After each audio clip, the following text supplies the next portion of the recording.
Polity में हमने almost like state legislature parliament दोनों को कवर कर दिया। यानी कि जो डेमोक्रेटिक फॉर्म ऑफ गवर्नमेंट की हम बात करते हैं, हमने उसको सेंट्रल लेवल पर भी पढ़ा, हमने जो है वो स्टेट लेवल पर भी कवर किया कि स्टेट लेवल पर भी हमारे रिप्रेजेंटेटिव होंगे एंड सेंटर लेवल पर भी जो है वो हमारे रिप्रेजेंटेटिव है, जिनको हम एमपी कहते हैं सेंट्रल लेवल पर और एमएलए कहते हैं स्टेट लेवल पर। तो ये कंसेप्ट जो है वो हम पढ़ चुके हैं। अब हमारा टारगेट रहेगा कि हमारे पास एक यूनिक सेलिएंट फीचर है, that is local self government, कि हमारे यहाँ पर जो रिप्रेजेंटेशन जो सिस्टम है ना, कि हम कहते हैं कि रिप्रेजेंटेटिव फॉर्म ऑफ गवर्नमेंट हमारे पास है, वो सेंटर लेवल पर भी है, स्टेट लेवल पर भी है और लोकल यानी कि पंचायत लोकल लेवल पर भी है, यानी कि पंचायत लेवल पर या फिर अर्बन लोकल बॉडीज हो गई। तो हमारी रिप्रेजेंटेशन ग्रास रूट लेवल पर जो है उसको लोकल सेल्फ गवर्नमेंट कहा जाता है।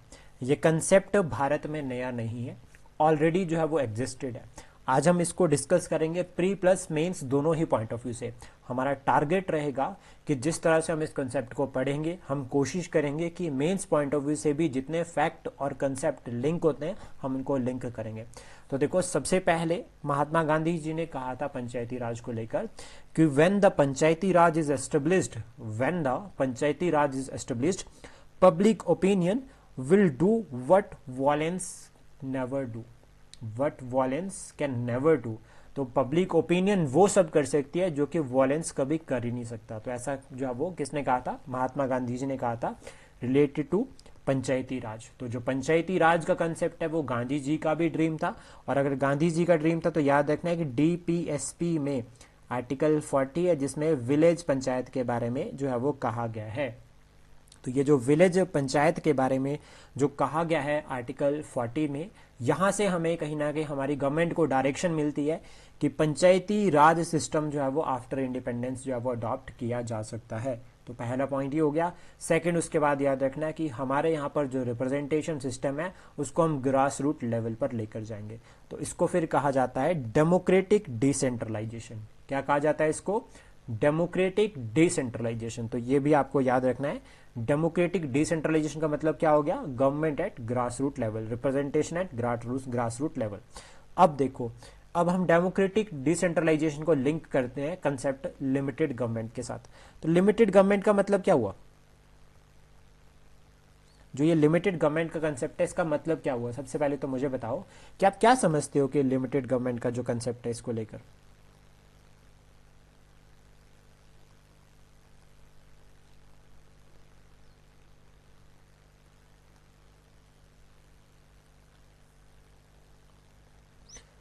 तो देखो, लिमिटेड गवर्नमेंट का मतलब हो गया जब हम ये कह रहे हैं कि हमारे यहाँ पर जो गवर्नमेंट है वो लिमिटेड है, कुछ एक रूल्स एंड रेगुलेशन है जिसमें उसको रोका गया है, जिसमें उसको बाइंड किया गया है। यानी कि संविधान, जो कॉन्स्टिट्यूशन है वो क्या कर रहा है? सरकार के ऊपर रिस्ट्रिक्शंस लगा रहा है कि सरकार को सभी का वेलफेयर जो प्रमोट करना है, सरकार को ध्यान रखना है कि इक्वालिटी जो है वो बनी रहे, सोशल इकोनॉमिक पॉलिटिकल जस्टिस को प्रमोट करना है। तो इस तरह से जब हम कहते हैं कि सरकार को कुछ एक काम करने हैं, सरकार को प्रॉपर ध्यान रखना है, तो उसको जो है वो हम लिमिटेड गवर्नमेंट कह सकते हैं। तो ये जो कंसेप्ट है लिमिटेड गवर्नमेंट और सेल्फ गवर्नमेंट, डेमोक्रेटिक डिसेंट्रलाइजेशन, ये सभी कंसेप्ट जो है वो मेंस पॉइंट ऑफ व्यू से भी और प्रीलिम पॉइंट ऑफ व्यू से भी बहुत ज़्यादा इंपॉर्टेंट रहते हैं। तो हम शुरुआत करते हैं। सबसे पहले हम क्या करेंगे कि हम जो है वो एक हिस्टोरिकल बैकग्राउंड जो है वो डिस्कस करेंगे। हिस्टोरिकल बैकग्राउंड मतलब कि किस तरह से जो है वो पंचायती राज जो है वो भारत में जो है वो इवॉल्व हुआ। ये कंसेप्ट बहुत यूनिक है और बहुत ही ज़्यादा इंपॉर्टेंट है, स्पेशली जब हम बात करते हैं मेंस की। और गवर्नेंस का जो कंसेप्ट हम प्रमोट कर रहे हैं, जैसे देखो पहले तो ई गवर्नेंस होता था, अब पहले गुड गवर्नेंस था कि गुड गवर्नेंस हमें प्रमोट करनी है, अच्छी सरकार होनी चाहिए। अब ई गवर्नेंस चलिए कि वही सरकार जो है वो डिजिटाइज्ड होगी। तो ये जो कंसेप्ट है ई गवर्नेंस, डिजिटल गवर्नमेंट, तो ये लिंक करता है डायरेक्टली पंचायती राज के साथ भी। तो सर हाँ जी। सर प्लीज रिपीट कर दो, पता नहीं ओके मेरा मैम, मेरा अभी अभी कनेक्शन आगे सारा चला गया। रिपीट हो जाएगा, डोंट वरी, आगे भी सारा रिपीट हो जाएगा। तो देखो, पंचायती राज का जो कंसेप्ट है उसमें हमने बात करी कि जो डेमोक्रेटिक डिसेंट्रलाइजेशन है वो कहीं ना कहीं एक बेस बनता है पंचायती राज से लेकर, जो हम अभी प्रेजेंट टाइम पे बात करते हैं। फिर प्रेजेंट टाइम पे हम एक आर्टिकल डिस्कस करते हैं, आर्टिकल 40, जिसमें विलेज पंचायत के बारे में कहा गया है, जो अभी हमने डिस्कस किया। कि इस आर्टिकल में मैंशनड है कि जो है वो सरकार को जो है वो ग्रास रूट लेवल पर जो है वो रिप्रेजेंटेशन सिस्टम लेकर चलना है in form of village panchayat. और ये डीपीएसपी में जो है वो मेंशन और डीपीएसपी जो है वो सरकार के लिए जो है वो गाइडलाइंस होती है, जो सरकार को वाइल मेकिंग पॉलिसीज अपने माइंड में रखनी होती है। तो ये कंसेप्ट जो है वो हम अब शुरू करते हैं। तो देखो हिस्टोरिकल बैकग्राउंड में सबसे पहला कंसेप्ट हम समझेंगे, दैट इज़ कि ये हमने बात करी कि जो पंचायती राज का जो सिस्टम है, जो लोकल गवर्नमेंट का कंसेप्ट है, ये भारत के लिए नया नहीं है, ऑलरेडी एग्जिस्टिंग था। तो कैसे एग्जिस्टिंग था वो समझते हैं। तो सबसे पहले तो देखो हम बात करते हैं हड़प्पन सिविलाइजेशन की, यहाँ बात करते हैं इंडस वैली सिविलाइजेशन। तो यहाँ पर अगर हम बात करें तो इसको फर्स्ट अर्बनाइजेशन कहा जाता है। द कोर पॉइंट इज कि इसको क्या कहा जाता है, फर्स्ट अर्बनाइजेशन। अब ये जो फर्स्ट अर्बनाइजेशन थी, मतलब अर्बन स्ट्रक्चर, तो यहाँ पर रिप्रेजेंटेटिव होते थे, ब्लॉक्स यूनिट्स बनी हुई थी, ठीक है, अलग अलग छोटे छोटे ब्लॉक्स होते थे। वहाँ के रिप्रेजेंटेटिव जो है वो आगे जाकर जो मेन रिप्रेजेंटेटिव बॉडी होती थी वहाँ पर जो है वो एड्रेस करते थे लोगों को। तो दैट मीन्स कि कहीं ना कहीं यहाँ पर भी अर्बन लोकल गवर्नमेंट का कंसेप्ट था, पहला पॉइंट। फिर उसके बाद हम बात करते हैं जो एक ट्रांजिशन फेज रहती है, दैट इज वैदिक कल्चर। वैदिक कल्चर या वैदिक एज को दो पार्ट्स में डिवाइड किया गया, एक हुआ अर्ली वैदिक एज और एक हुआ लेटर वैदिक एज। अर्ली वैदिक और लेटर वैदिक। अर्ली वैदिक की अगर हम बात करें तो यहां पर रिपब्लिकन सिस्टम था, और लेटर वैदिक में अगर हम बात करें तो मोनार्क। अब देखो रिपब्लिकन सिस्टम कैसे लिंक कर रहा है रिप्रेजेंटेटिव फॉर्म ऑफ गवर्नमेंट के साथ या फिर पार्लियामेंट्री फॉर्म ऑफ गवर्नमेंट के साथ। तो यहां पर क्या था कि जैसे छोटी छोटी ट्राइब्स जो होती थी, ट्राइब्स का एक हेड होता था, इस हेड के पास एक काउंसिल ऑफ मिनिस्टर होती थी। वो council of minister generally nominated होती थी, इलेक्टेड होती थी, और जो हेड होता था वो हेरिडिटरी नहीं होता था। फिर काउंसिल ऑफ मिनिस्टर अपने में से एक पर्सन को जो है वो हेड अपॉइंट करती थी। ऐसा ट्राइबल सिस्टम जो है वो, ऐसा सिस्टम जो है वो अर्ली वैदिक एज में फॉलो किया जाता था।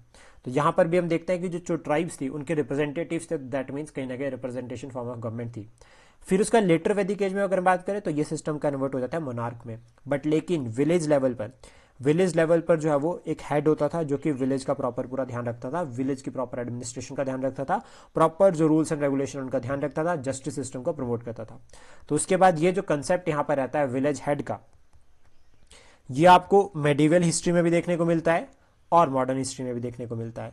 इसमें जो चेंजेस आते हैं ना, वो चेंजेस आए हैं ब्रिटिशर्स के बाद। ब्रिटिशर्स ने हमारा जो ये ट्रेडिशनल सिस्टम था इसको एक तरह से जो है वो डाइल्यूट भी किया, और उन्होंने कुछ एक नए इनिशिएटिव भी यहाँ पर लिए। जो हमारा ट्रेडिशनल सिस्टम था, जो ट्रेडिशनल रूल्स एंड रेगुलेशन थे, उनको ने ट्रांसफर किया मॉडर्न रूल्स एंड रेगुलेशन में।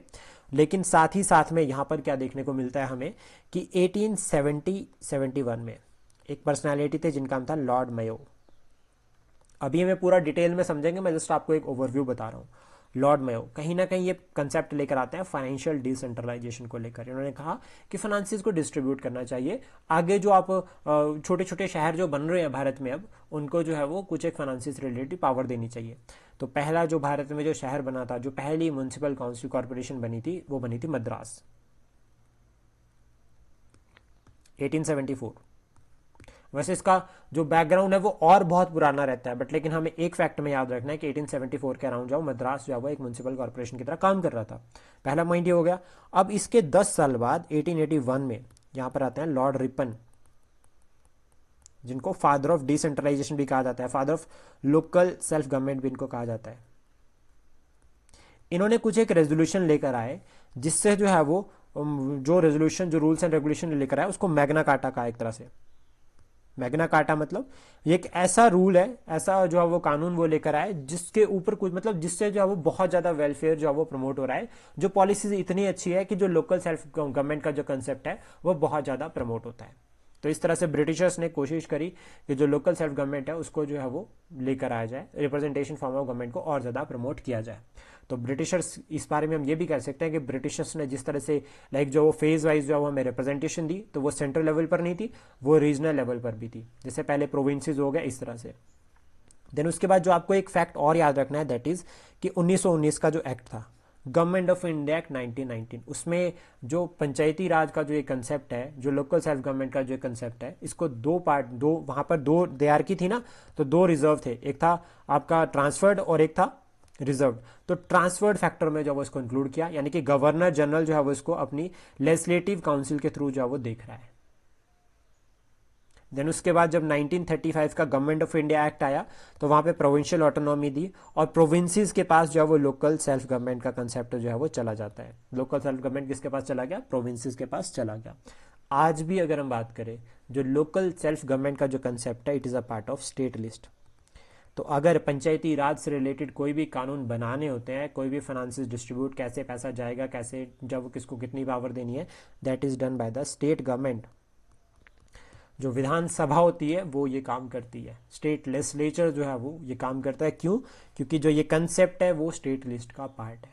तो ये हो गया बेसिक। इसके बाद अगर हम बात करें तो किस तरह से जो है वो स्टेट्स बनी, वो हम डिस्कस करते हैं। तो सबसे पहले जो ये कंसेप्ट रहता है, ठीक है, हिस्टोरिकल रूट्स जो मैंने आपको अभी बताई वो आपको याद रखनी है। टारगेट हमारा यही था कि हमें जो है वो सेल्फ गवर्नमेंट बनानी है डिस्ट्रिक्ट लेवल पर, जोन्स लेवल पर और विलेज लेवल पर। तो ये 3 टायर सिस्टम जो है वो हमें बनाना है एडमिनिस्ट्रेशन का, ताकि हमारे हमारे यहाँ पर जो रिप्रेजेंटेशन का जो कंसेप्ट है हम उसको बहुत बेहतर तरीके से जो है वो प्रमोट कर सके। तो ग्राम सभा का जो कंसेप्ट है कहीं ना कहीं ये महात्मा गांधी जी से भी लिंक करता है। महात्मा गांधी जी का ड्रीम भी था कि पंचायती राज सिस्टम, लोकल गवर्नमेंट होनी चाहिए। तो उन्होंने एडवोकेट किया है पंचायती राज को as a foundation of the India's political system, जिसको ग्राम स्वराज कहा गया। तो दैट मीन्स, अब देखो कहीं आपको गांधी जी से रिलेटेड आया लिखने के लिए कि ग्राम की स्वराज का मतलब क्या हो गया। तो स्वराज का मतलब जैसे सैनिटेशन था, जैसे हाइजीन था, जैसे अपलिफ्टमेंट ऑफ वुमेन था, अपलिफ्टमेंट ऑफ डिप्रेस्ड क्लासेस था, वैसे ही स्वराज का मतलब था gram swaraj, self rule. Village level पर अपना रूल होना चाहिए, not only national level, provincial level, but लेकिन विलेज लेवल पर भी अपना जो है वो रूल होना चाहिए। लॉर्ड मयो का 1870 का रेजोल्यूशन है, जिसके बाद अगर हम बात करें कि जो ये कंसेप्ट है पंचायती राज का या जो लोकल सेल्फ गवर्नमेंट का, वो बहुत ज़्यादा प्रमोट होता है। देन उसका लॉर्ड रिपन ने 1882 में, याद रखना, मैग्ना कार्टा लेकर आते हैं लोकल सेल्फ गवर्नमेंट का। इनका जो मेन टारगेट था यहाँ पर कि जो लोकल लेवल पर जो है वो जो गवर्नमेंट थी उनको पावर देना। क्यों? ताकि एडमिनिस्ट्रेटिव एफिशिएंसी बने और पॉलिटिकल एजुकेशन जो है वो प्रमोट हो। देन उसके बाद एक रॉयल कमीशन आया था डिसेंट्रलाइजेशन के लिए, वो आया था 1907 में, जिसमें भी जो है वो पंचायती राज के ऊपर जो है वो बहुत ज़्यादा काम किया गया। फिर उसके बाद मोंटेगू चैम्सफोर्ड रिफॉर्म्स, जिसको गवर्नमेंट ऑफ इंडिया एक्ट 1919 कहते हैं, इसमें हमने बात करी थी कि जो पंचायती राज का जो कंसेप्ट है, लोकल सेल्फ गवर्नमेंट का जो कंसेप्ट है, हमने उसको कहाँ पर ऐड कर दिया? Transferred subject. ट्रांसफर्ड सब्जेक्ट मतलब गवर्नर जनरल इनको लेजिस्लेटिव काउंसिल के थ्रू काम करेगा। देन उसके बाद 1935 का गवर्नमेंट ऑफ इंडिया एक्ट, जिसको ऑल इंडिया फेडरेशन के पॉइंट ऑफ व्यू से भी जाना जाता है कि यहाँ पर ऑल इंडिया फेडरेशन बनेगी। तो यहाँ पर प्रोविंशियल जो ऑटोनॉमी दी गई थी, तो ये जो लोकल सेल्फ गवर्नमेंट का कंसेप्ट है ये प्रोविंसेस के पास जो है वो चला जाता है, प्रोविंशियल ट्रांसफर सब्जेक्ट में ऐड हो जाता है। ऑलमोस्ट अगर हम बात करें कि 1920 से लेकर 1947 तक गांधी जी ने बहुत फेवर किया है विलेज स्वराज को, यानी कि विलेज पंचायत को उन्होंने स्ट्रेंथन करने की बात की है। इवन अगर हम बात करें, बी आर अम्बेडकर जो है वो भी मानते थे कि विलेज रिप्रेजेंटेशन रिग्रेसिव इंडिया के लिए बहुत ज़रूरी है, जिससे अगर हम बात करें कि जो भी चैलेंजेस है वो हम एड्रेस कर सकते हैं रूट लेवल पर ही। तो जब हमारे कॉन्स्टिट्यूशन को ड्राफ्ट किया गया तो आर्टिकल 40 को जो है वो हमारे संविधान में ऐड किया गया, जिसमें पंचायती राज के बारे में जो मैंशनड है। और ये नॉन जस्टिसेबल है, याद रखना कि ये चैलेंजेबल नहीं है, सरकार को जो प्रमोट करना पड़ेगा इनको, बट लेकिन अगर सरकार नहीं ध्यान दे रही है तो पीपल्स कोर्ट में जो है वो इसको चैलेंज जो है वो किया जा सकता है। तो पंचायती राज से रिलेटेड जो एक आर्टिकल है दैट इज आर्टिकल 40 प्लस एक आर्टिकल 243 भी हम डिस्कस करेंगे। तो 2 आर्टिकल जो है बहुत ज़्यादा इंपॉर्टेंट है और यहाँ से प्रीलिम में भी क्वेश्चन आता है और मेंस में भी क्वेश्चन आता है, प्रीवियस ईयर चेक कर सकते हैं। देन उसके बाद आर्टिकल 40 के बारे में हमने बात करी, जिसमें जो है विलेज पंचायत को ऑर्गेनाइज करने की बात की जाती है और स्टेट के पास जो है वो ये जो है वो स्टेट की जो है वो रिस्पॉन्सिबिलिटी है। अब देखो, स्टेट की रिस्पॉन्सिबिलिटी लोकल सेल्फ गवर्नमेंट बनाना, जैसे हमने अभी पढ़ा था लास्ट क्लास में कि स्टेट्स को रीऑर्गेनाइज किया। पहले वो part A, part B, part C, part D state में बनी। देन उसके बाद जो है वो कमीशन अपॉइंट किए, SK Dhar commission, JVP committee, Fazal Ali commission. फिर स्टेट रीऑर्गेनाइजेशन एक्ट आता है। तो स्टेट रीऑर्गेनाइजेशन एक्ट के बाद कुछ एक स्टेट्स बनी, जैसे 14 स्टेट्स और 6 यूनियन टेरेटरीज बनी। अब 1956 में ये कंसेप्ट बन जाता है प्रोविंशियल और नेशनल लेवल पर, बट लेकिन कहीं ना कहीं गांधी जी का सपना था कि भाई लोकल सेल्फ गवर्नमेंट भी होनी चाहिए। तो लोकल सेल्फ गवर्नमेंट के लिए फिर यहाँ पर जो है वो 1957 में बलवंत राय मेहता कमेटी अपॉइंट की जाती है। बलवंत राय मेहता कमेटी स्पेशली वर्क करती है कि किस तरह से जो है वो पंचायती राज सिस्टम को प्रमोट किया जाता है, किया जा सकता है। तो ये जो कमेटी बनाई गई, इन्होंने रिकमेंडेशन दी कि 3 टायर पंचायती राज सिस्टम जो बनाया जा सकता है, जिसमें विलेज जो पंचायत होगी वहां पर जो मेंबर होंगे वो डायरेक्टली रिप्रेजेंटेटिव होंगे। विलेज पंचायत पर क्या होंगे? डायरेक्टली रिप्रेजेंटेटिव होंगे। जो पंचायत समिति है और जो जिला परिषद, वहां पर जो मेंबर्स है वो इनडायरेक्टली इलेक्टेड होंगे। प्लस यहां पर कहा गया कि जेन्युइन जो पावर ट्रांसफर की जाएगी, रिस्पॉन्सिबिलिटीज दी जाएगी ऑन मतलब डेमोक्रेटिक बॉडीज को, जैसे कि जो आपका जिले पंचायत हो गया या फिर पंचायत समिति हो गया, विलेज पंचायत, इनको जो पावर्स दी जाएगी विद रिस्पेक्ट टू डेमोक्रेसी। जो चेयरमैन होगा जिला परिषद का, याद रखना, वो कौन होगा? डिस्ट्रिक्ट कलेक्टर होगा। तो जब इनकी रिकमेंडेशन आई तो इसके बाद जो पहली जो स्टेट बनती है दैट इज राजस्थान। राजस्थान जो है वो 2 अक्टूबर 1959 को जो है वो नागपुर डिस्ट्रिक्ट में जो पहली जो है वो यहाँ पर क्या बनती है? पंचायत बनती है। याद रखना, मोस्ट इंपॉर्टेंट फैक्ट है कि पहली विलेज पंचायत जो है वो किस स्टेट ने बनाई थी? तो दैट इज राजस्थान। और किसने इनॉग्रेट किया था इसको? पंडित नेहरू जी ने। देन उसके बाद इस सिस्टम को चला दिया गया, सिस्टम कंटिन्यूसली चला। बट लेकिन हुआ क्या कि यहां पर कहा गया था कि 3 टायर सिस्टम, बट लेकिन जो 3 टायर सिस्टम ना, इसमें फ्लेक्सिबिलिटी नहीं रही। स्टेट्स ने क्या किया, क्योंकि देखो पंचायती राज यानी कि लोकल सेल्फ गवर्नमेंट, ये स्टेट लिस्ट का कंसेप्ट है, तो स्टेट्स ने क्या किया, जिनको लगता था 4 टायर बना दिए, किसी ने 3 बना दिए, किसी ने 2 बना दिए।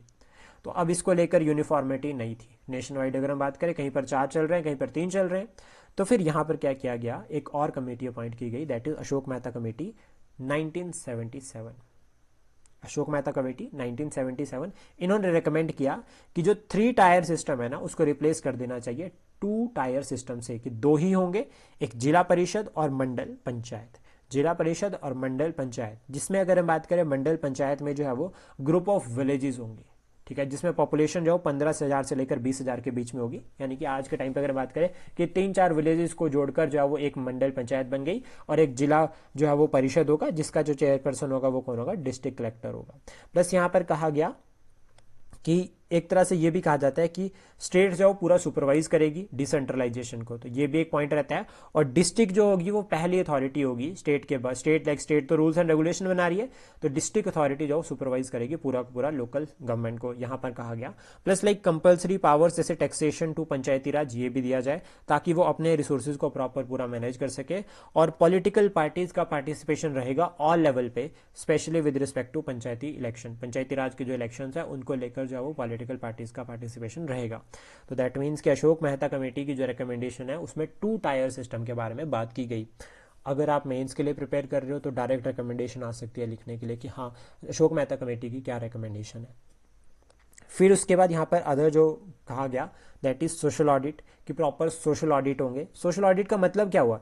देखो, अगर टैक्सेशन से रिलेटेड पैसा दे रहे हैं, मतलब बात कर रहे हैं कि आपको जो पावर मिल रही है, पैसा खर्च कर सकते हो, तो पैसा कहाँ खर्च किया उसका मतलब अगर सोशल ऑडिट। न्याय पंचायत जो है वो एस्टेब्लिश की जाएगी। प्लस इन्होंने कहा कि इलेक्शन जो है वो should be held within 6 month from the date of supersession. मतलब अगर कि कोई असेंबली, कोई पंचायत डिसॉल्व हो जाती है तो फिर इलेक्शन जो विद इन 6 मंथ्स होंगे। और एक मिनिस्ट्री ऑफ पंचायती राज जो वो बनाई जाएगी इन स्टेट काउंसिल ऑफ मिनिस्टर, जो कि प्रॉपर पूरा पंचायती राज से लिंक करेगी। रिजर्वेशन ऑफ सीट्स रहेंगी एससी और एसटी के लिए। तो पहली बार अगर रिजर्वेशन की बात की गई थी एससी एसटी के लिए तो वो अशोक मेहता कमेटी में बात की गई थी। देन उसके बाद इनकी जो रिकमेंडेशन है ना उसके ऊपर काम करना था सरकार ने, बट लेकिन इतनी ज़्यादा रिकमेंडेशन थी कि कंफ्यूज थे। और 1977 में अगर हम बात करें तो स्टिल हम इमरजेंसी से बाहर ही आए थे, तो उस टाइम पे प्रॉपर हम इसके ऊपर ध्यान नहीं दे पाए थे क्योंकि नेशनल और स्टेट लेवल के जो इश्यूज थे वो बहुत ज़्यादा इंपॉर्टेंट थे। फिर उसके बाद 1985 में कमेटी बनती है जीवी के राव कमेटी। ये कमेटी मेनली बनाई गई थी एडमिनिस्ट्रेटिव अरेंजमेंट के लिए, रूरल डेवलपमेंट और पॉवर्टी एलिवेशन। जैसे कि 1969 से लेकर अगर हम बात करें आगे 1985 तक हमारा जो मेन टारगेट था दैट इज गरीबी हटाओ, पॉवर्टी एलिवेशन का हमारा टारगेट था।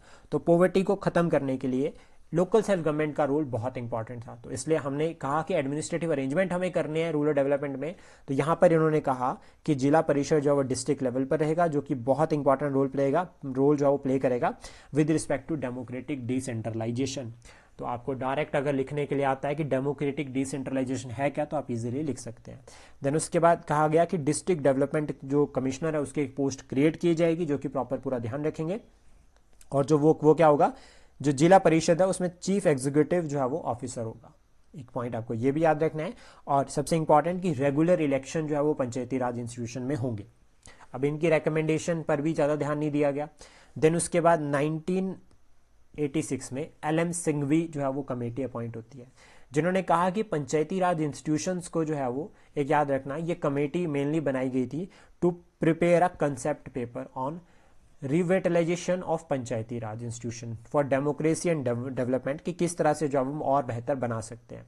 तो इन्होंने सबसे पहले तो देखो एक पॉइंट आपको याद रखना है, इन्होंने कहा कि कॉन्स्टिट्यूशनल स्टेटस दो, पंचायती राज इंस्टीट्यूशन एक अलग से चैप्टर होना चाहिए हमारे संविधान में, इन्होंने कहा। अब एक नई पॉइंट आ गया कि भाई कॉन्स्टिट्यूशनल स्टेटस होना चाहिए, हमारे जो कॉन्स्टिट्यूशन है, हमारा जो संविधान है, उसमें एक चैप्टर होना चाहिए पंचायती राज से रिलेटेड। प्लस इन्होंने कहा कि न्याय पंचायत भी जो है वो एस्टेब्लिश करनी चाहिए, जिसमें क्लस्टर्स ऑफ विलेज, मतलब कि कुछ एक विलेजेस को जोड़कर एक जो है वो न्याय पंचायत जो है वो बनानी चाहिए, ताकि विलेज लेवल पर जो भी इश्यूज रहते हैं उनको सॉल्व किया जाए।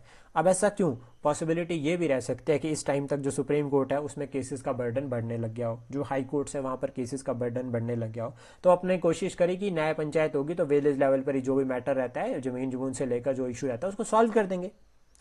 प्लस इन्होंने कहा कि एक तरह से जो विलेज पंचायत का जो कंसेप्ट है, वहां पर ना ग्राम सभा को इन्होंने जो बहुत इंपॉर्टेंस दी है।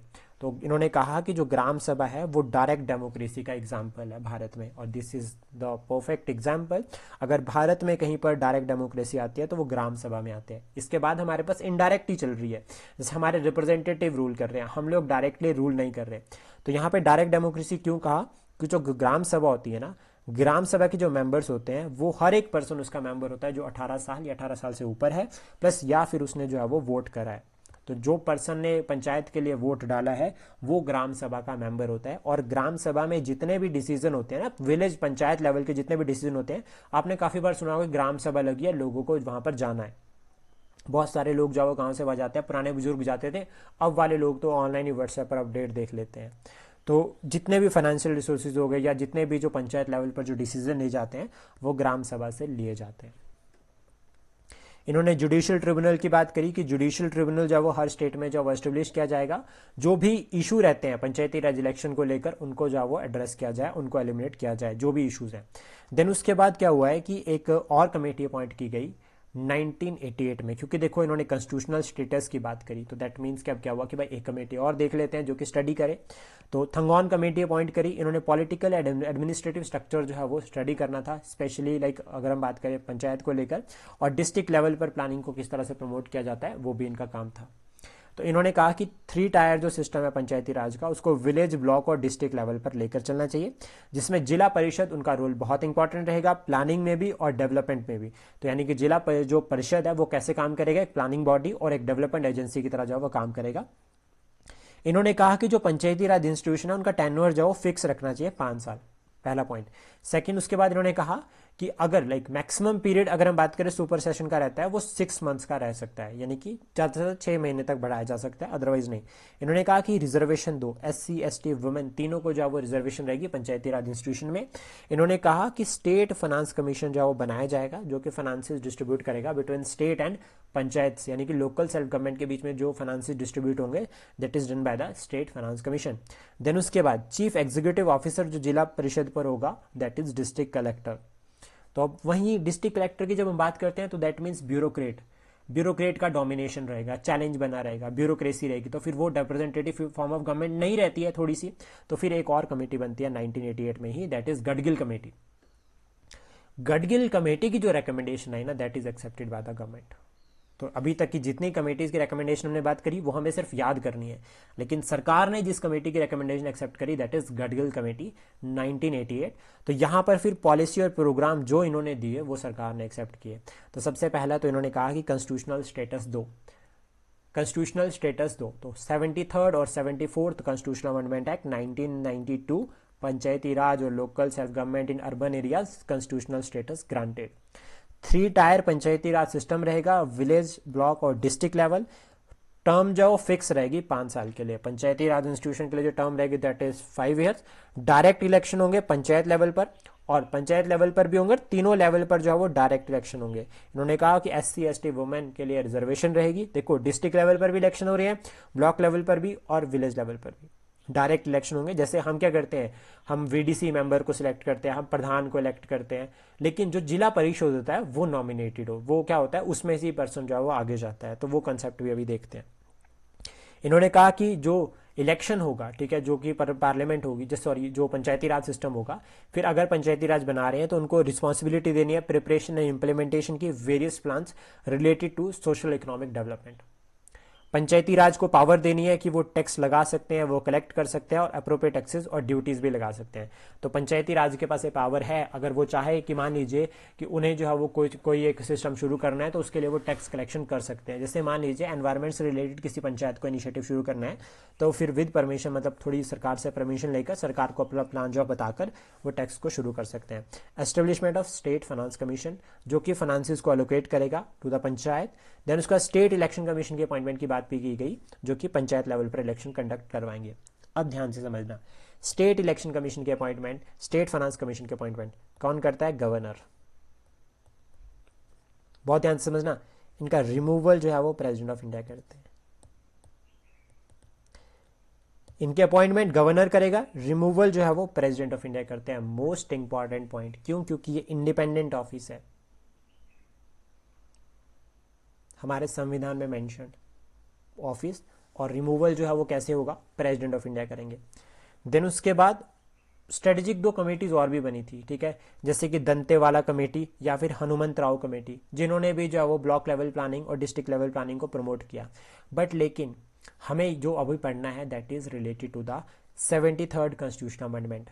अब देखो ये क्लियर हो गया था 1988 में गडगिल कमेटी के बाद, ये क्लियर हो गया था कि अभी क्या चाहिए, हमें पंचायती राज सिस्टम चाहिए। बट लेकिन सबसे पहले क्या होता है, यहाँ पे राजीव गांधी की जो सरकार थी वो कोशिश करते हैं 64th कॉन्स्टिट्यूशनल अमेंडमेंट बिल जो है वो लेकर आते हैं 1989 में। लोकसभा से तो ये पास हो जाता है, बट लेकिन राज्यसभा से पास नहीं होता। तो ये बिल में कहीं ना कहीं ड्रीम देखा गया था कि पंचायती राज इंस्टीट्यूशन को जो है वो कॉन्स्टिट्यूशनल स्टेटस, वो चैप्टर जो है वो हमारे संविधान में ऐड किया जाए, बट लेकिन कामयाब नहीं हो पाया। देन उसके बाद 73rd कॉन्स्टिट्यूशनल अमेंडमेंट आती है 1992 में, जिसके थ्रू अगर हम बात करें कि पंचायती राज सिस्टम जो है वो कॉन्स्टिट्यूशनल स्टेटस मिलता है। और पीवी नरसिम्हा राव की जो यहाँ पर सरकार थी, 24 अप्रैल 1993 को फिर जो है वो ये जो अमेंडमेंट एक्ट है इसको पारित किया गया, लागू किया गया, और 24 अप्रैल को याद रखना पंचायती राज दिवस हम मनाते हैं। तो जो 73rd कॉन्स्टिट्यूशनल अमेंडमेंट एक्ट आती है वो हमारे संविधान में अगर हम बात करें एक न्यू पार्ट ऐड करती है, दैट इज पार्ट 9, और 11th शेड्यूल को ऐड करते हैं, जिसमें 29 जो फंक्शंस थे related to panchayat.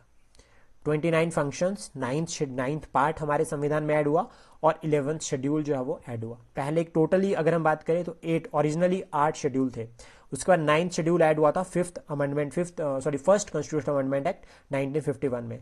10th schedule कब ऐड हुआ था? 52nd अमेंडमेंट एक्ट 19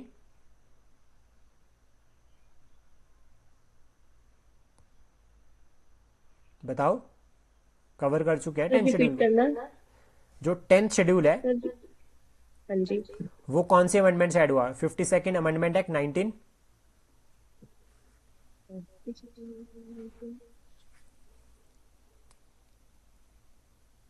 बहुत इंपॉर्टेंट है ये।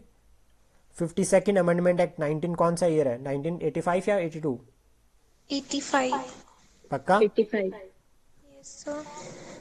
तो 52nd अमेंडमेंट 1985 में जो है वो क्या होता है, जो आपका एंटी डिफेक्शन दल बदलू सरकार वाला जो है वो जो है वो शेड्यूल ऐड होता है। देन उसका 11th जो शेड्यूल ऐड हुआ वो हुआ है 73rd constitutional amendment act 1992। Part 9 की अगर हम बात करें तो यहाँ पर आर्टिकल आते हैं, आर्टिकल 243 से लेकर 243O तक। अब यहाँ 2 आर्टिकल है जो आपको याद रखने हैं, मतलब 3 आर्टिकल, बाकी सब आप छोड़ सकते हो। तो यहाँ पर कहा गया कि वुमेन का पार्टिसिपेशन जो है वो डिसीजन मेकिंग में रहेगा, specially in the rural level, village level पर। तो यहाँ पर वुमेन के लिए जो रिजर्वेशन दी गई। अब देखो आपको कौन कौन से आर्टिकल याद करने हैं। तो आपको सबसे पहले तो याद करना है आर्टिकल 40, जिसमें विलेज पंचायत के बारे में कहा गया है। देन उसके बाद सेकंड आपको याद, अब देखो क्वेश्चन इस तरह से बन सकता है कि जो डेमोक्रेसी, जो ये विलेज लेवल, विलेज पंचायत का जो कंसेप्ट है जो आर्टिकल 40 में मेंशन है, क्या ये जस्टिसेबल इन नेचर है या नॉन जस्टिसेबल है?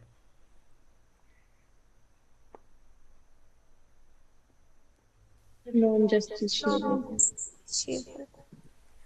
जब हम बात करते हैं आर्टिकल 40 की तब नॉन जस्टिसेबल है, क्योंकि वो डीपीएसपी का पार्ट है। बट लेकिन panchayati raj system came under the preview of justiciable part of the constitution, क्योंकि पार्ट हमने अलग से ऐड किया 9th, वो सिर्फ एक विलेज पंचायत से लिंक करता है आर्टिकल 40। बाकी जो पूरा पंचायती राज जो ये सिस्टम आता है ये जस्टिसेबल पार्ट में आता है, क्योंकि सिर्फ और सिर्फ डीपीएस भी जस्टिसेबल नहीं है, बाकी तो सब हो सकता है। तो यहाँ पे दो पार्ट्स रहते हैं, कंपलसरी और एक वॉलेंट्री। कंपलसरी प्रोविजंस मतलब स्टेट कानून बनेंगे, ठीक है, पंचायती राज न्यू पंचायती राज इंस्टीट्यूशंस बनेंगे। वॉलेंट्री मतलब जैसे कि मतलब स्टेट के पास कुछ एक पावर होती है with respect to description of village panchayat, मतलब पंचायती राज से रिलेटेड जो है वो कामकाज जो है वो स्टेट देखेगी। तो ये वॉलेंट्री और कंपलसरी प्रोविजंस उतने ज़्यादा इंपॉर्टेंट नहीं है, बट लेकिन स्टिल आपको याद रखना है कि दो पार्ट होते हैं, वॉलेंट्री और कंपलसरी। उसके बाद हम यहाँ पर देख रहे हैं कि जो जो ये कंसेप्ट है पंचायती राज का, ये रिप्रेजेंटेटिव डेमोक्रेसी से लेकर पार्टिसिपेटिव डेमोक्रेसी की तरफ चलता है। हम क्या बोल रहे हैं कि पार्टिसिपेटिव मतलब जैसे कोई एक जैसे ब्लॉक आपने अपने क्या होते हैं, वार्ड होते हैं, तो वार्ड का एक जब वो मेंबर होता है तो वो अभी मेंबर क्या हो रहा है, वो अपने ही रीजन का एक पर्सन है, तो दैट मीन्स कि अपने रीजन का पर्सन मतलब उस अपने ही लोगों का शेयर इन गवर्नमेंट। देन उसका फीचर्स की अगर हम बात करें तो 243A में मैंशन है ग्राम सभा। 243A में मैंशन है ग्राम सभा। 3 टायर सिस्टम यानी कि विलेज, इंटरमीडिएट और डिस्ट्रिक्ट लेवल।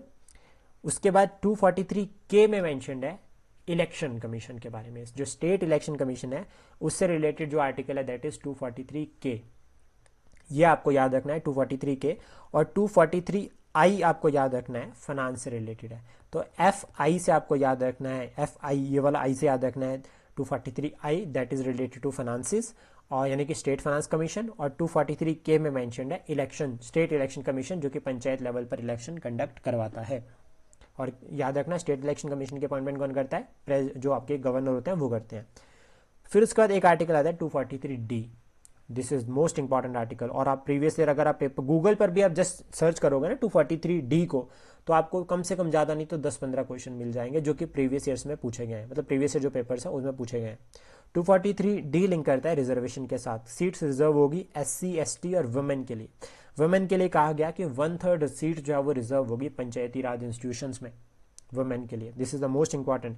अभी हमने जो है वो 33% जो है वो यहाँ पर दी है स्टेट लेजिस्लेटिव असेंबली यानी कि MLA और MP, इन दोनों के लिए जो है वो हमने क्या किया कि 33% पार्लियामेंट में भी, और अगर हम बात करें स्टेट लेजिस्लेटिव असेंबली में भी वुमेन के लिए रिजर्वेशन रहेगी। तो वैसा ही कंसेप्ट जो है वो हमारे पास विलेज पंचायत में पहले से एग्जिस्टेड है। देन उसके बाद एग्जाम्पशंस दी गई अरुणाचल प्रदेश के लिए कि वहाँ पर जो है वो कुछ एक एग्जाम्पशन रहेगी with respect to reservation of seats. Duration की यहाँ पर बात की गई है, तो वो की गई है आर्टिकल 243E में 5 साल की ड्यूरेशन रहेगी, लेकिन डिसॉल्व किया जा सकता है। अब जैसे मान लीजिए कि आज पंचायत के इलेक्शन हुए और 2 साल बाद उसको डिसॉल्व कर दिया, तो अब जो नई पंचायत बनेगी ना, याद रखना वो जो है वो सिर्फ उतने साल के लिए काम करेगी जितने साल तक वो है। जैसे मान लीजिए उसका 3 साल का टाइम है तो वो 3 साल के लिए काम करेगी। ऐसा नहीं होगा कि जैसे अगर नई पंचायत बनी तो वो पूरे 5 साल के लिए काम करेगी, रिमेनिंग पीरियड के लिए वो काम करेंगे। एक तो ये पॉइंट हो गया। सेकंड, उसके बाद मैं मान लीजिएगा 4th ईयर में जो है वो क्या हुआ था कि जो है वो ग्राम पंचायत है या जो विलेज है वो डिसॉल्व हो जाती है, वो खत्म हो जाती है। फिर उसके बाद 1 साल बचता है, तो उस 1 साल में वही कंटिन्यू करेगी, फिर इलेक्शन नहीं होंगे। डिस्क्वालिफिकेशन के बारे में मेंशन है आर्टिकल 243F में, ठीक है, ये इतना इंपॉर्टेंट आर्टिकल नहीं है बट लेकिन स्टिल आपको याद रखना है। देन उसके बाद अगर किसी को प्रधान बनना है तो उसके लिए उसको मिनिमम एज चाहिए 21, वोट डालने की एज होती है 18। अगर आपको प्रधान बनना है तो उसके लिए आपको एज कितनी चाहिए, 21। अगर आपको प्रधानमंत्री बनना है तो कितनी एज चाहिए,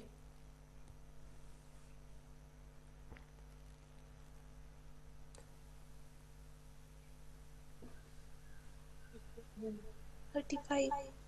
प्रधानमंत्री अगर बनना है, अगर किसी को 25। प्रधानमंत्री, हाँ जी, नहीं सर, 25। 25। राष्ट्रपति बनने के लिए चाहिए ना 35 एज, तो यस सर। राष्ट्रपति और उपराष्ट्रपति बनने के लिए चाहिए 35, वाइस प्रेसिडेंट और प्रेसिडेंट बनने के लिए चाहिए 35, और लोकसभा का मेंबर बनने के लिए चाहिए 25, और राज्यसभा का मेंबर बनने के लिए चाहिए 30, और सीएम बनने के लिए कितनी एज चाहिए होती है मिनिमम, सर अगर वो लेजिस्लेटिव काउंसिल से आता है तो 30 चाहिए होती है, हाँ और लेजिस्लेटिव असेंबली से आता है तो 25। 25। तो मैम आपने भरपाई करी कि आपने जो थोड़ा सा गलत आंसर दिया उसको आपने जो है वो बाद में करेक्ट कर दिया। तो ठीक है, ये भी अप्रोच अच्छी है कि अगर सीएम लेजिस्लेटिव काउंसिल से आ रहा है तो 30 साल, और अगर लेजिस्लेटिव असेंबली से आ रहा है तो 25। स्टेट इलेक्शन कमीशन की अपॉइंटमेंट कौन करता है? गवर्नर करता है, ये आपको याद रखना, जो कि इंपॉर्टेंट पॉइंट रहेंगे। देन उसके बाद पावर एंड फंक्शन मेंशन्ड है आर्टिकल 243G में, जो अभी हमने डिस्कस की है। देन उसके बाद फाइनेंसिस से रिलेटेड जो पावर आती है वो आर्टिकल 243H में आती है, जिसमें जो है वो पंचायत के पास ये पावर होती है कि वो टैक्सेस लगा सकते हैं, ड्यूटीज लगा सकते हैं, टोल और फी कलेक्ट कर सकते हैं। देन आपको याद रखना है 243I, जिसमें मैंने आपको बताया फाइनेंस कमीशन के बारे में मेंशन्ड है। ऑडिट होंगे वो आर्टिकल 243J में होंगे। ये डिपेंड ऑन यू कि आपको ये आर्टिकल याद करना है। जो मेन आर्टिकल है वो मैं आपको बता चुका हूँ, article 40, article 243D, article 243K, article 243A और आर्टिकल 243I, ये तो आपको याद रखने ही रखने हैं। देन उसके बाद जो ट्राइबल एरियाज है उन सब के लिए एग्जाम्पशंस रहते हैं, वहाँ पर ऑटोनॉमी ट्राइबल रीजन को देनी है, तो वहाँ के लिए आता है पीसा एक्ट। इसको हम अलग से डिस्कस करेंगे कि पीसा एक्ट 1996 का है क्या। तो यहाँ पर जो वो कुछ एक एग्जाम्पशन दी जाती है, पंचायती राज का एक्सटेंशन इनटू शेड्यूल एरियाज। तो शेड्यूल एरियाज में ऑटोनॉमी दी जाती है, तो उनके पास कुछ एक अलग जो है वो पावर प्रोसीजर रहते हैं। देन उसके बाद चैलेंजेस भी है पंचायती राज को लेकर। अगर हम बात करें तो आज के टाइम पे अगर चैलेंजेस कुछ हैं तो दैट इज सबसे पहला आता है फाइनेंसिस से रिलेटेड। मतलब पंचायत जो है ना स्टेट के ऊपर डिपेंड है फाइनेंसिस के लिए, स्पेशली सेंट्रल गवर्नमेंट और यूनियन गवर्नमेंट इन दोनों के ऊपर डिपेंड है, तो उनके पास खुद के पास ऑटोनॉमी बहुत कम है। जो इनकम जनरेशन, जो इनकम का सोर्स रहता है इनके लिए, इंटरनल इनकम यानी कि जो इनकम कलेक्ट करेंगे पंचायत से, वो बहुत ही पुअर है। और प्रॉपर जो है वो रेगुलर जो है फाइनेंशियल ऑडिट भी नहीं होते हैं, ये भी एक कंसर्न रहता है। जो फिजिकल अकाउंटेबिलिटी है ना वो लैप्स हो चुकी है ऑलमोस्ट, उसमें हायर करप्शन देखा जाता है। वॉलंटरी प्रोविजंस अगर हम बात करें तो हैम्पर हो चुका है, उसमें प्रॉपर पूरा ध्यान नहीं दिया जाता। जो फाइनेंशियल पावर्स है वो पंचायती राज पर को जो बहुत कम दी जाती है, इतनी ज़्यादा नहीं दी जाती है। और सबसे इंपॉर्टेंट कि जो मेक इन ग्रांट है पंचायती राज इंस्टीट्यूशंस के लिए, जो पैसा आता है वो कंसोलिडेटेड फंड ऑफ स्टेट से आता है, यानी कि स्टेट का उसके ऊपर पूरा कंट्रोल है। फंक्शनरीज की अगर हम बात करें तो जो कंपेटेंसीज है मिसमैच देखे जाते हैं। से प्रधान कभी कभी हफ्ता भर जाओ हमें जो पंचायत में नहीं मिलता, पंचायत के जो ऑफिसर्स होते हैं वो हमें नहीं मिल रहे हैं, जो एग्जीक्यूटिव ब्रांच होती है, लोग जो है वो पार्टिसिपेट नहीं करते ग्राम सभा में। आजकल जैसा व्हाट्सएप सिस्टम पर नोटिफिकेशन आ जाती है, वही जो है वो उनके लिए ग्राम सभा है। तो इससे क्या है कि प्रेजेंस, डायरेक्ट रिप्रेजेंटेशन जो है वो कंसेप्ट जो है वो थोड़ा थोड़ा जो है वो डाइल्यूट हो रहा है। लिटरेसी का इशू अभी बना हुआ है पंचायत लेवल पर। अगर हम बात करें कि जो प्रधान है वो उतने पढ़े नहीं होते हैं, स्पेशली अगर हम देखते हैं कहीं कहीं पर अभी सिस्टम बदल रहे हैं, लेकिन स्टिल अगर हम बात करें कि बहुत सारी ऐसे, क्योंकि देखो विलेज का पंचायत जनरली वही पर्सन बनता है जो विलेज में एक तरह से मानते हैं कि यार इसका एक रुतबा है, इसकी एक जो है वो पर्सनालिटी है, ठीक है, चाहे वो पढ़ा लिखा है या नहीं है। इवन एक हरियाणा सरकार ने शुरू भी किया था कि जो पंचायत के जो प्रधान है उनको एटलीस्ट कम से कम 5 साल तो 5th क्लास तक तो पढ़ा होना चाहिए।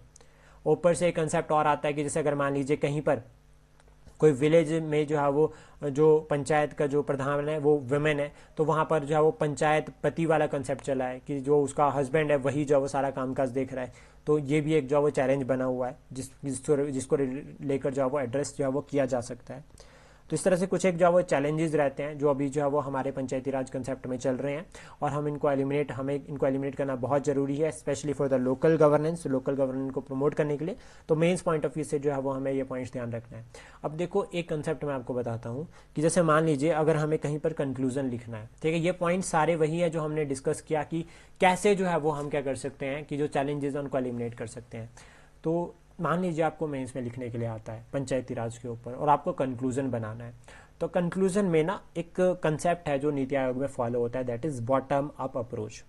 तो बॉटम लेवल पर जो पूछा जा रहा है ना वो पंचायत से पूछा जा रहा है कि कौन सी प्लानिंग लेकर आनी है, कौन सी प्लानिंग नहीं लेकर आनी है। तो अब जब हम किसी से पूछ रहे हैं कि कैसी प्लानिंग लेकर आनी है कैसी नहीं, तो मतलब उसको अवेयरनेस भी होनी चाहिए उसकी। तो जो रिप्रेजेंटेटिव है लोकल लेवल पर उनकी प्रॉपर ट्रेनिंग होनी चाहिए, उनके प्रॉपर सेशन होने चाहिए, प्रॉपर जो है वो फिजिकल इंसेंटिव होने चाहिए, प्रॉपर नॉलेज उनको देनी चाहिए, कौन से टैक्स लगाना है, टैक्स स्ट्रक्चर से रिलेटेड उनको पढ़ाना चाहिए। और अगर कोई एक बार प्रधान इलेक्ट होता है तो उसके बाद 6-7 महीने का जो है वो क्या होना चाहिए, यहाँ पर ट्रेनिंग पीरियड होना चाहिए। उनको बताना चाहिए कि कैसे सिस्टम चलेगा। ऐसा नहीं हो कि तजुर्बे के साथ सीखे, ऐसा नहीं होना चाहिए, प्रॉपर ट्रेनिंग होनी चाहिए ताकि वो ट्रेनिंग के टाइम पे एक्सपीरियंसेस को सीख सके। तो फिर ऑलरेडी जो रिटायर्ड प्रधान है, जो पहले प्रधान थे, जिनका बहुत एक्सपीरियंस है, उनको यहाँ पर इन्वॉल्व करना चाहिए, वॉलंटरी भी, और कोशिश करनी चाहिए एकेडमिक पॉइंट ऑफ व्यू से भी, स्टेट के पॉइंट ऑफ व्यू से भी, सरकारी तौर पर भी, ताकि सेशन सेमिनार जो है ऑर्गेनाइज किए जाए और जो है वो अवेयरनेस जो है वो स्प्रेड की जाए रिलेटेड टू पंचायती राज। तो ये था हमारा पंचायती राज का कंसेप्ट पूरा का पूरा। और सेकंड एआरसी ने भी रिकमेंडेशन यहाँ पर दी है।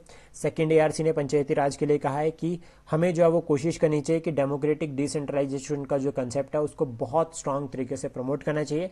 लोकल ओम्बुड्समैन बनाने चाहिए ताकि जो भी चैलेंजेस रहते हैं उनको जो है वो एड्रेस किया जा सके। सेपरेट स्टैंडिंग बॉडी होनी चाहिए with respect to state local bodies. State legislature में एक अलग से स्टैंडिंग कमेटी होनी चाहिए जो कि प्रॉपर पूरा लोकल बॉडीज़ को जो वो मैनेज करे। हमें जो वो स्टेट इलेक्शन कमिश्नर को ऑटोनॉमी देनी चाहिए। वो गवर्नर अपॉइंट तो करती है लेकिन यहाँ पर अपॉइंटमेंट के लिए कुछ एक कलीजियम सिस्टम होना चाहिए जिसकी रिकमेंडेशन पर वो बने। रूरल डेवलपमेंट को प्रमोट करने के लिए हमें जो है वो साथ के साथ में अर्बन डेवलपमेंट या अर्बन एरिया को डेवलप करने के लिए रूरल डेवलपमेंट दोनों को साथ में लेकर एक साथ हमें चलना पड़ेगा। और बेस्ट प्रैक्टिसेस अगर हम बात करें तो आंध्र प्रदेश, कर्नाटका, केरला, यहाँ पर जो पंचायती राज इंस्टीट्यूशन है ना वो बेस्ट प्रैक्टिस जो है फॉलो हो रही है। देन उसके बाद महात्मा गांधी जी ने कहा है कि if we would see our dream of Panchayati Raj true democracy realised, we would regard the humblest and the lowest Indian as being equally the ruler of India with the tallest in the land। मतलब कहीं ना कहीं हम ये बात करें अगर तो पंचायती राज का जो ड्रीम है, गांधी जी का जो ड्रीम है वो ये कहते हैं कि अगर हम पंचायती राज का जो ड्रीम है ना हमारा, इसको हम बहुत अच्छे लेवल पर लेकर चलते हैं तो ये वन ऑफ द वर्ल्ड मतलब वर्ल्ड का one of the finest example बन सकता है ट्रू डेमोक्रेसी का, डेमोक्रेसी एट रूट लेवल। तो ये था पंचायती राज इंस्टीट्यूशन।